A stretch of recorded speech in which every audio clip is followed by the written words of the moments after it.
السلام عليكم. كلنا عارفين ان مفرمة اللحمة عند الجزار بتفرم لحم البقر والجاموس، لكن الجديد في قصتنا ان المفرمة دي استخدمت عشان تفرم لحم بني آدم.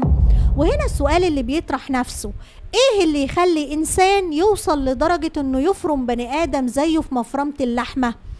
الجواب هنلاقيه في جريمة مرعبة هزت مدينة مكناس المغربية سنة 2006.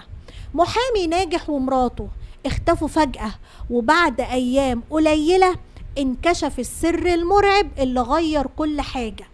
يلا بينا نفتح باب حكايتنا النهاردة ونعيش أسرار قصتنا. المكان مدينة مكناس المغربية، الزمان سنة 2006.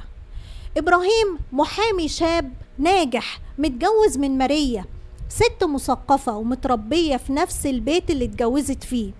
لكن في يوم 23 فبراير سنة 2006 كل حاجة اتقلبت. أمينة أخت إبراهيم جالها تليفون من سكرتيرة مكتب المحاماة بتاع أخوها. السكرتيرة بلغت أمينة إن الأستاذ إبراهيم متغيب بقاله 5 أيام، والموكلين في المكتب بيسألوا عنه، وموبايله وموبايل مراته مقفولين. هنا أمينة راحت بسرعة على بيت أخوها اللي كان في